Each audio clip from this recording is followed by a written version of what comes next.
Hello friends, कैसे हैं आप? सर बढ़िया बेहतरीन। लेकिन आज मार्केट में करेक्शन हो गई।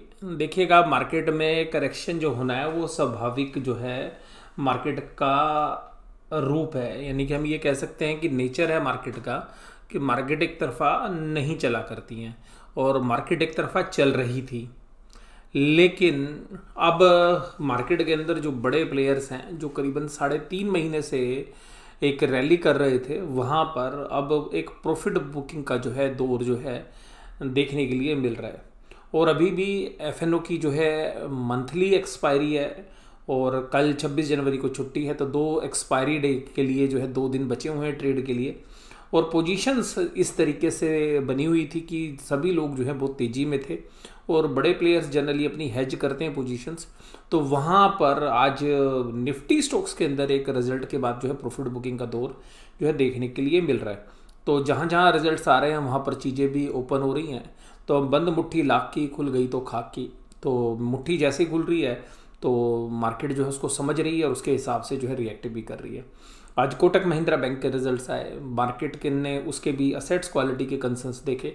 तो सभी बैंकिंग स्टॉक्स के अंदर एक खास बात थी कि सभी के प्रॉफिट जो है सुप्रीम कोर्ट के जजमेंट की वजह से तो बढ़ रहे हैं, लेकिन असेट्स क्वालिटी डिटोरिएट हो रही है और उसका असर जो है बैंकिंग स्टॉक्स के अंदर देखने के लिए मिल रहा है। हालांकि आज बैंकिंग स्टॉक ने जो है पूरी की पूरी मार्केट को गिरने से बचाया, नहीं तो आज अगर बैंकिंग स्टॉक्स में भी प्रॉफिट बुकिंग होती तो हालत कुछ और होती। तो आज केवल 133 पॉइंट की करेक्शन के साथ ही हम जो है सिमट गए, नहीं तो करेक्शंस और भी ज़्यादा भयंकर हो सकती थी। बैंक निफ्टी जो है पॉजिटिव नोट के साथ जो है क्लोज हुआ और करीबन 31 पॉइंट की जो है तेजी बैंकिंग स्टॉक्स के अंदर देखने के लिए मिली। हालांकि फ्लैट ही बोलेंगे इसको, पॉजिटिव तो नहीं बोलना चाहिए हमें, लेकिन फ्लैट टू पॉजिटिव जो है आप कह सकते हैं कि क्लोजिंग हुई। आज का जो मुख्य आकर्षण है वो ये है कि आज सुबह बाजार जब खुले तो 14491 पर खुले। 14491 जो आज हाई लगाया, ओपन हुए 14477। तो जो है ताइवान का जो इंडेक्स है वो माइनस चल रहा था सुबह, निकाई पॉजिटिव था और इसके अलावा हैंगसेंग के अंदर काफ़ी अच्छी तेज़ी थी। इसके अलावा कॉस्पी का इंडेक्स भी काफ़ी तेज था। तो वहाँ से ऐसे संकेत नहीं आ रहे थे कि ऐसी प्रॉफिट बुकिंग होगी और बाजार सुबह तेज़ी से चले और तेज़ी से खुलने के बाद जो है ऊपर रुक ना पाए, अपने आप को रोक ना पाए और वहाँ पर जो है 14491 की तेज़ी करने के बाद जो है नीचे की तरफ स्लिप होते हुए नजर आए। और 10 बजे से पहले ही मार्केट के अंदर एक अच्छी करेक्शन जो है देखने के लिए मिल गई। ऊपर से काफ़ी अच्छी प्रॉफिट बुकिंग थी, लेकिन वहाँ से जो है मार्केट ने बाउंस बैक किया और 10:30 बजे तक जो है मार्केट दोबारा से जो है पॉजिटिव के अंदर जो है कामकाज कर रही थी और करीबन 11:15 11:30 तक पॉजिटिव ही रही। फिर 12 बजे के आसपास फिर नेगेटिव हो गई, फिर 12:30 बजे के बाद फिर पॉजिटिव हो गई। लेकिन जैसे ही कोटक महिंद्रा बैंक के रिजल्ट आए और बैंक के निफ्टी स्टॉक्स में जो प्रॉफिट बुकिंग हुई और बैंक निफ्टी जो 31,500 के आसपास जो है काफ़ी समय से जो है होल्ड किए हुए था और उसको तोड़ नहीं रहा था, वहाँ पर एकदम क्रैक आया और उसके बाद जो है निफ्टी नहीं संभल पाया। उसके बाद आईटी स्टॉक्स के अंदर भी सेलिंग स्टार्ट हो गई और ये जो मामला है ये समेटने के लिए जो है बुल्स के पास आज जगह थी नहीं। और बियर्स जो हैं आज मार्केट के अंदर वॉल्यूम के साथ जो है सेल कर रहे थे, जल्दबाजी में नहीं थे। मार्केट जैसे ही ऊपर आ रही थी वैसे ही वो सेल कर रहे थे, यानी कि सेल ऑन राइज कर रहे थे। ऐसा नहीं था कि उन्होंने जो है नीचे की तरफ जो है सौदे मारे होंगे बेचने के लिए, ऐसा नहीं। वो ऊपर जब मार्केट आती थी तब वो सेल के लिए जो है एग्रेसिव हो जाते थे और जो फिर इंट्राडे ट्रेडर्स जो 3 बजे के आसपास जो उनकी पोजीशंस आती हैं तो वास्तव में उनको पता चला, क्योंकि अभी तक जो है बुल्स जो है रोज इंट्राडे ट्रेडर्स जो है पैसा बना रहे थे, तो अभी जो 2-3 दिन से ऐसा हुआ है कि ऊपर से प्रॉफिट बुकिंग जो है आ जाती है। तो अब जो आज दिन भर जो माल एफआईज की तरफ से भी जो आज सेलिंग हुई वो शाम को 3 बजे के आसपास पता चल जाता है कि पोजीशन रुकेंगी या नहीं रुकेंगी। तो 2:45 बजे के आसपास ही जो है पता चल जाता है। जिन लोगों ने बुल्स ने पोजीशन बनाई होती हैं तो जिनकी हैवी पोजीशंस होती हैं वो धीरे धीरे थोड़ा थोड़ा ऑफलोड करना शुरू करते हैं और 3 बजे के बाद सौदे कटने शुरू हो जाते हैं। तो यहाँ पर जो है पता चल जाता है बुल्स को कि आज नहीं है दम, तो वो जब वो अपना माल बेचने के लिए आते हैं तो फिर वहाँ से जो है एक सेलिंग आ जाती है। तो ऐसा देखने के लिए आज मिला कुल मिला के कि एक हायर लेवल्स पर एक अच्छी सेलिंग जो है देखी जा रही थी, एक्सेप्ट बैंकिंग स्टॉक्स के अंदर कोटक महिंद्रा बैंक के अंदर ही जो है एक सेलिंग प्रेशर था, और कुछ छोटे बैंकों के अंदर अगर हम बात करें तो उनमें सेलिंग प्रेशर था। इसके अलावा इंडसइंड बैंक में एक अच्छी प्रॉफिट बुकिंग जो है देखने के लिए मिली, ऊपर से करेक्शन। और क्योंकि यहाँ पर इंडसइंड बैंक जो है जनरली 12-15 तारीख के आसपास रिजल्ट दे दिया करता था पहले, लेकिन अब जब रिजल्ट लेट दे रहा है, यानी कि 30 तारीख के आसपास जब उसके रिजल्ट आएंगे, तो मार्केट के जो अंदर जो इंटेलिजेंट इन्वेस्टर्स हैं उनको समझ में आ गया कि इंडसइंड बैंक के भी रिजल्ट खराब होने वाले हैं। और उसके बाद जैसे ही कोटक के रिजल्ट्स आए तो इंडसइंड बैंक की भी जो है और तगड़े तरीके से धुलाई शुरू हो गई। तो यहाँ पर जो धुलाई हुई आज वो इंडसइंड बैंक के अंदर और कोटक बैंक के अंदर हुई। इसके अलावा टेक्नोलॉजी के अंदर जो है काफ़ी गिरावट थी 3.83। और मैं अगर चर्चा ना करूँ रिलायंस की तो ये गलत होगा। जब परसों रिजल्ट आए, यानी कि मैं आपके साथ बात कर रहा हूँ फ्राइडे की, तो फ्राइडे को जब रिजल्ट आए तो यहाँ पर सिंगापुर निफ्टी जो है माइनस में चल रहा था, रिजल्ट आते के साथ प्लस में हो गया था। तो ऐसा लग रहा था कि रिलायंस के रिजल्ट जो है शायद मार्केट को पसंद आएंगे, हालांकि रिलायंस के रिजल्ट में कुछ खास था नहीं, और मार्केट ने आज रिलायंस के माध्यम से ही जो है पूरी गिरावट को स्टार्ट किया।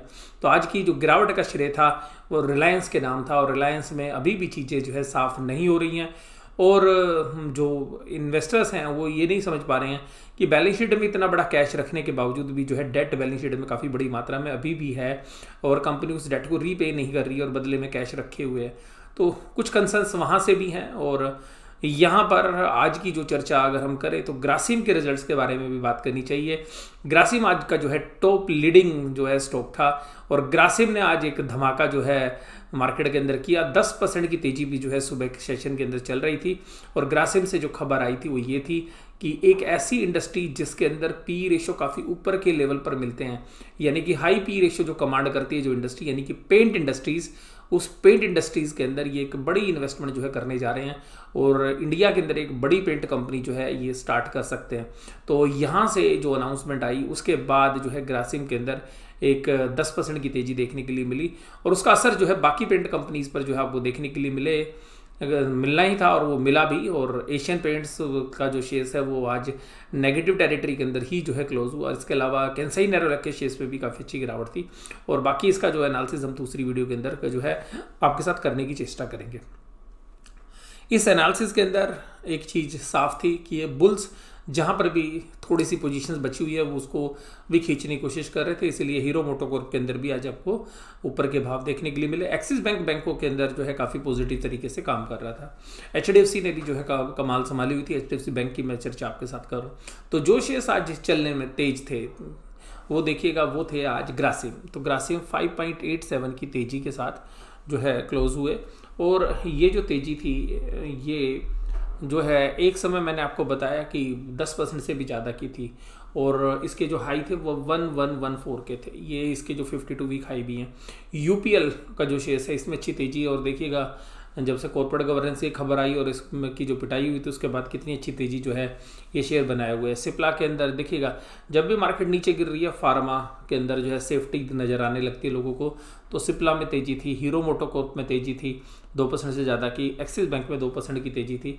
उसके अलावा JSW स्टील के अंदर 1.9, बजाज ऑटो मैंने जो बोला कि ऑटो को जो है पकड़ने की कोशिश कर रहे हैं वहाँ पर तेज़ी थी।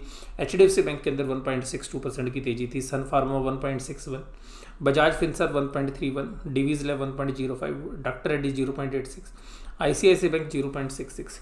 अब चर्चा ये कि अगले 2 दिन में क्या होगा।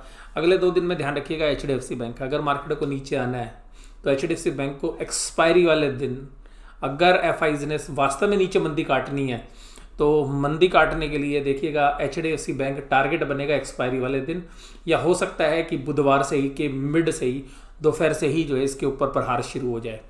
इसके अलावा ICICI बैंक के ऊपर प्रहार होना निश्चित है। उसके बाद फिर बजाज फाइनेंस के ऊपर जो है एक प्रहार हो सकता है। तो जो फाइनेंशियल्स हैं उनको पकड़ा जाएगा अगर मार्केट को वास्तव में 14,000 के नीचे अगर एक्सपायरी काटनी है तो, क्योंकि अब जो है बियर्स काफ़ी जो है जबरदस्त तरीके से एग्रेसिव हो गए हैं और हायर लेवल पर जो सेलिंग आ रही है, और बुल्स जो है क्योंकि एग्रेसिवली जो है बाय करके बैठे हुए हैं, तो यहाँ पर हर नीचे की जो गिरावट है उसके अंदर एक बाउंस बैक तो आता है लेकिन वो सस्टेन नहीं कर पा रहा है, और ऊपर के लेवल पे जो है जबरदस्त सेलिंग आ सकती है। तो जो एक्सपायरी वाले दिन के अंदर जो भी आपको तेज लग रहे हैं उनको में ही जो है गिरावट बन सकती है।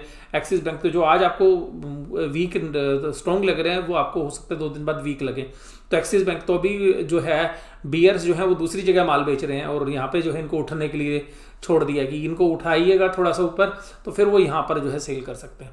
अभी भी जो 2 दिन के अंदर जो डेटा पॉइंट है वो अभी नीचे की तरफ है और मार्केट एक अच्छी तेजी कर चुकी है, 3.5-4 महीने की तेजी हो चुकी है और ये 2 दिन के बाद जो है मार्केट फिर न्यूट्रल हो जाएगी और उसके बाद जो है ट्रेड्स जो हैं फिर दोबारा से बजट के लिए जो है तैयार हो जाएंगे। तो ऐसा नहीं है कि गिरावट जो है बहुत लंबी चलने वाली है, लेकिन ये देखना पड़ेगा कि रोल ओवर किस तरीके के होते हैं, पोजीशंस किस दर शिफ्ट होती हैं, बजट किस तरीके का आता है। बट अभी जो ऐसा लग रहा है कि जो बड़े प्लेयर्स हैं वो बजट से पहले जो है अपने आप को जो है थोड़ा हल्का करने की कोशिश कर रहे हैं कि जो भी प्रॉफिट्स हैं एक बार कम से कम वो प्रॉफिट तो बांध लें और उसके बाद जो है जैसा बजट होगा उसके हिसाब से प्ले कर लेंगे।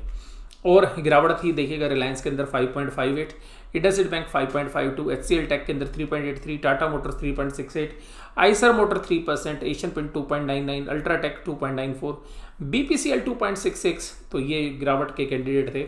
और कोटक महिंद्रा बैंक में देखिएगा इतनी बड़ी गिरावट नहीं है, लेकिन ऊपर के जो प्राइस थे जो आज हाई मारे थे वहां से देखिएगा। और बैंक निफ्टी आज पॉजिटिव बंद हुआ, लेकिन अगर बैंक निफ्टी में और स्ट्रेंथ होती अगर कोटक महिंद्रा बैंक आज साथ दे देता तो। निफ्टी का चार्ट 3 रेड कैंडल्स यानी कि वीकनेस ऊपर से बनती आ रही है। अब ये देखिएगा पूरे चार्ट के अंदर ऐसी 3 कैंडल्स आपको ये यहाँ पे नजर आएंगी। ये जो कैंडल्स हैं ये 6 कैंडल्स हैं, ये सितंबर की एक्सपायरी की हैं और ये भी एक्सपायरी के लास्ट के 6 दिन की है, 1 2 3 4 5 6 दिन। और उसी तरीके से 3 दिन यहाँ पे अब 2 दिन हमारे बचे हुए हैं।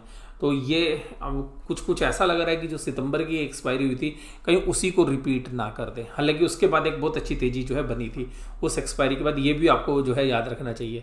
तो हो सकता है कि एक्सपायरी को माइनस मंदा काट दें और उसके बाद क्या होगा बजट के बाद और जो है एक नई तेजी जो है दोबारा से बन सकती है, इस बात से भी इनकार नहीं किया जा सकता। लेकिन अभी फिलहाल जो है ऊपर सेल ऑन राइज जो है मार्केट हो चुकी है और हर राइज के ऊपर जो है सेलिंग प्रेशर देखने के लिए मिल रहा है। कहाँ से आई जो है तेजी, जो मेन कंट्रीब्यूटर थे तो आज निफ्टी को जहाँ पर जिन्होंने ज़्यादा गिरने से बचा लिया वो थे HDFC बैंक ने 17 पॉइंट रोका, ग्रासिम ने 8 पॉइंट रोका, एक्सिस बैंक ने 6 पॉइंट रोका, ICICI बैंक ने 5 पॉइंट रोका और बजाज फिनसर्व ने 4 पॉइंट रोका। किसने गिराया? रिलायंस ने अकेला 78 पॉइंट गिरा दिया, HDFC ने अकेला 14 पॉइंट गिरा दिया, इन्फोसिस ने 11 पॉइंट गिराया, HCL टेक ने 8.43, एशियन पेंट्स ने 8.04। तो ये गिरावट के जो है मेन कंट्रीब्यूटर थे। बैंक निफ्टी देखिएगा चलता रहा, ऊपर से देखिएगा जब सेलिंग आई थी तो इसने जो लो बनाए थे वो लो जो है शाम को टूटे हैं बाद में। तो आप ये समझिएगा कि वो लो बनने के बाद इसने वो लो बाद में तोड़े, हालांकि उस लो के नीचे बंद नहीं हुआ, जबकि निफ्टी उस लो के नीचे बंद हुआ है। जो 9:45 बजे के आसपास लो बने थे निफ्टी उससे काफ़ी नीचे बंद हुआ, 50-60 पॉइंट नीचे बंद हुआ, लेकिन बैंक निफ्टी उस पॉइंट से ऊपर बंद हुआ है। तो ये जो लास्ट में जो स्ट्रेंथ जो है, अगर बैंक निफ्टी के स्ट्रोक्स नहीं दिखाते तो निफ्टी आज जो है आपको 14,200 के नीचे बंद होता हुआ नजर आता है। ये बात भी आपको समझनी चाहिए।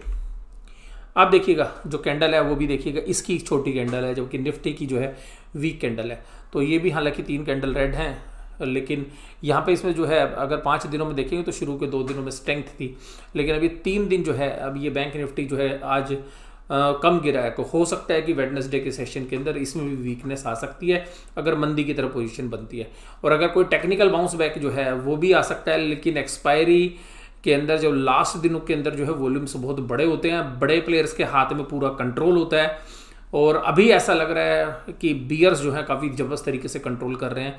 और बियर्स कोई नए लोग नहीं होते हैं, जो बुल्स थे उन्हें अगर अपना प्रॉफिट बुक करना शुरू कर देना है तो वही बियर्स जो है कहलाते हैं।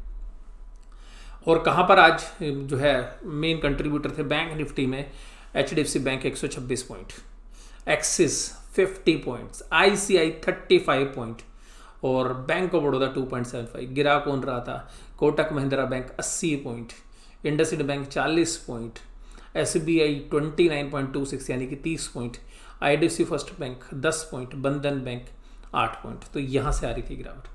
बैंक निफ्टी के अंदर एडवांस डिक्लाइन देखिए, सॉरी निफ्टी के अंदर एडवांस डिक्लाइन देखिएगा। क्या एडवांस डिक्लाइन थी ये देखिएगा, ये थे एडवांस सुबह, ये थे डिक्लाइन वाले।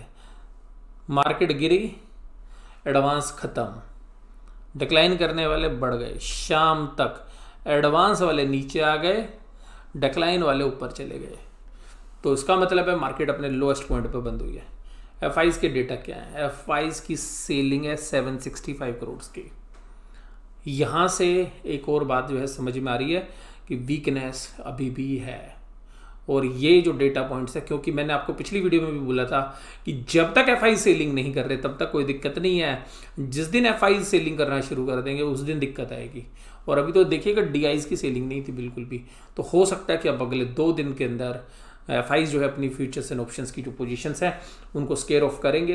पर स्केयर ऑफ के अंदर मुझे पर्सनली ऐसा लग रहा है, मैं गलत भी हो सकता हूँ, लेकिन मुझे पर्सनली ऐसा लग रहा है कि मार्केट अब जो है ऊपर जो है, नीचे बेशक से गिरे ना गिरे बट ऊपर ज़्यादा उठने नहीं देंगे। बेशक से नीचे जो है थोड़ा ही सेटल कर दें, क्योंकि 2-3 दिन में जो है अच्छी सेलिंग हो चुकी है, लेकिन ऊपर की भी संभावना बहुत ज़्यादा नहीं है। और जो प्री बजट रैली की बात कर रहे थे, वो प्री बजट रैली की जगह प्री बजट करेक्शन आपको देखने के लिए मिल गई। तो जैसे ही मैं आपके साथ चर्चा भी कर रहा था कि मार्केट के अंदर लोग प्री बजट रैली की बात कर रहे हैं, लेकिन मुझे लगता है कि प्री बजट करेक्शन हो जाएगी और ये प्री बजट करेक्शन आपके सामने है। आपको ये एनालिसिस कैसा लगा जरूर से जरूर आप मुझे कमेंट बॉक्स में बताइएगा। वीडियो देखने के लिए धन्यवाद। Thank you very much.